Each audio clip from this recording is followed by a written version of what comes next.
Liberty Nation with Tim Donner. Say what? Say what? Say what? One more time. We commence the proceedings with our signature segment, Say What, where we roll out a virtual assembly line of wacky, astonishing, damnable, and ultimately revealing things uttered by politicians and the chattering class. From the moment Donald Trump took the oath of office 3 years ago, the public face of the Democratic Party has been two things: Trump hatred and socialism. A toxic mix of doom and gloom that had them looking like petulant children who screamed and stomped their feet because they lost to Trump and refused to go to their rooms. But as if that wasn't bad enough, this week they added a third element to that public face: gross incompetence. With the nation watching the curtain rise in Iowa on the opening act of the Democrats' lone attempt to remove President Trump the old-fashioned way through the ballot box, a party already bracing for final impact on its failed foray into impeachment could not have experienced a cold sweat nightmare any worse than the embarrassment of a process that failed to even render any results before the world moved on and made fun of the Democrats. The quality control offered as the pathetic excuse, which left people hanging for hours on end and then days on end, was amateur hour on parade on the world stage. 5 candidates all delivered their pre-written victory speeches in a results-free environment. It was bizarro world. Trump must have been doubled over laughing. But that was just part one of the trifecta. The very next day, Trump delivered a triumphant State of the Union to an audience of millions, which doubled as an extremely effective campaign speech, enumerating one impressive fact after another on the state of the economy and jobs and income. Here's his baseline message and a couple of points he made that were key but flew largely under the radar. If we hadn't reversed the failed economic policies of the previous administration, the world would not now be witnessing this great economic success.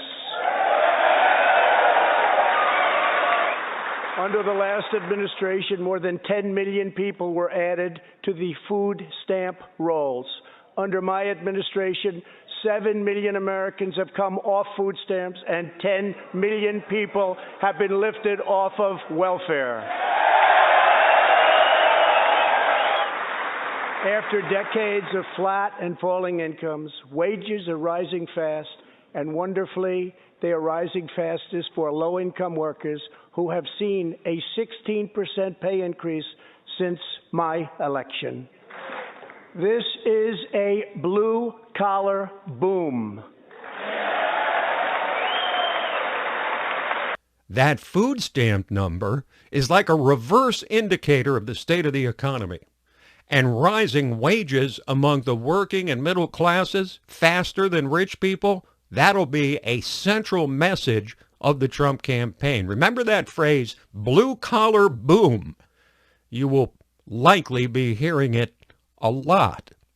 Now, completing the trifecta that started on Monday and concluded Wednesday was the acquittal of President Trump, right after Senate Majority Leader Mitch McConnell offered up perhaps the best speech he's ever given, laying waste to the Democrats' scorched earth crusade to reverse the will of the American people. We will reject this incoherent case that comes nowhere near justifying the first presidential removal in history. Leaders in the opposite party increasingly argue that if our institutions don't produce the outcomes they like, our institutions themselves must be broken. Within months, Secretary Clinton was suggesting her defeat was invalid. She called our president illegitimate. And members of Congress have used similar rhetoric. A disinformation campaign, weakening confidence in our democracy. Remember what Chairman Schiff said here on the floor. If the American people re-elect President Trump this November, that election will be presumptively invalid as well. As soon as that speech ended, every Democrat voted to convict and every Republican except one voted to acquit, providing the long-expected outcome, 19 votes short of conviction, not close. But the one Republican who did vote to remove Trump was the man who failed to do what Trump did and has been on a rampage about it. Mitt Romney, saying God made him do it. The allegations made in the articles of impeachment are very serious. As a senator juror, I swore an oath before God to exercise impartial justice. I am profoundly religious. Stop the tape.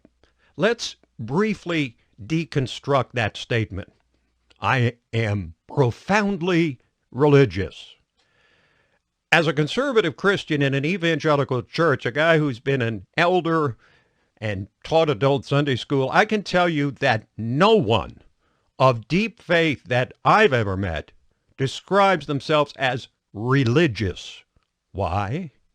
Because Christianity teaches that Jesus is God's way to man. Religion is man's way to God.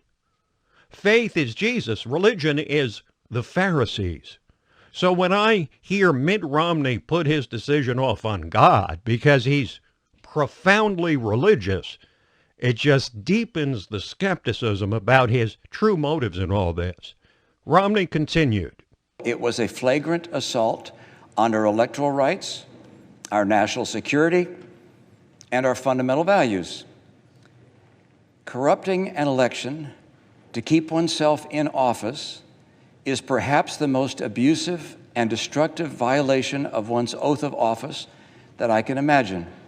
Right. Let's just give you a final bottom line summary of what Romney and the Democrats believe. That we should kick this president out of office 9 months before a presidential election for delaying aid to a country for a couple of weeks that had been denied to that country for 8 years by the previous president, to help a country defend itself against the people the left still claims turned Trump into a Manchurian candidate, the Russians, turning logic on its head, and requesting an investigation, which was never provided, on Joe Biden firing the prosecutor investigating the company that paid his son $3.5 million over 18 months for nothing other than influence in the corridors of power.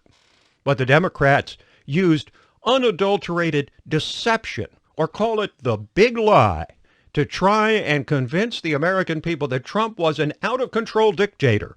And it was repeated one last time by Alabama Democratic Senator Doug Jones, who started with an old political standby trying to invoke sympathy for a vote that he knows will almost certainly result in his defeat for re-election. Throughout the impeachment trial, I couldn't help but think of my father. As many of you know, I lost my dad over the holiday recess. My dad was a great man, a loving husband, father, grandfather, and great-grandfather, who did his best to instill in me the values of right and wrong. Throughout the trial, one piece of evidence continued to stand out for me.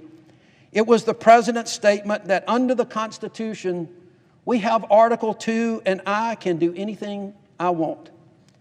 That seems to capture this president's belief about the presidency, that he has unbridled power, unchecked by Congress or the judiciary or anyone else. So there's the tactics of politicians and the central lie of the Democrats. Invoke sympathy. And then you say Trump claims he can do anything he wants. Trump said that specifically and only about his right to fire James Comey or Robert Mueller or anyone else in the executive branch that he runs. He did not say in a vacuum that he can do anything he wants. But then he never said white supremacists in Charlottesville were fine people, but the left perpetrated that big lie with their cheerleaders in the media as well. Consider the sad spectacle of their presidential race. It's the killer bees. Biden, at least for now, Buttigieg, and Bernie. Bernie, who may take control of this race, but the establishment of the Democratic National Committee has taken steps to kneecap Bernie again by changing the rules to allow the billionaire Mike, don't call me Michael, Bloomberg, into the debate. And if you think Bernie's people are going to sit still for it, listen to the most famous of Bernie bros, a guy who tells it like it is, a favorite on our show, Michael Moore, go postal on Bloomberg. He doesn't have to show he has any support amongst the American people. He can just buy his way onto the debate stage. And I got to tell you what's so disgusting about this. The DNC will not allow Cory Booker on that stage, will not allow Julian Castro on that stage, but they're going to allow Mike Bloomberg on the stage because he's got $1 billion. And you know what? He's absolutely right. The question now is not whether this soulless, technocratic, control freak billionaire can buy all the airtime and staff he wants and buy his way into the debates, but whether he can actually buy his way to the nomination and into the White House.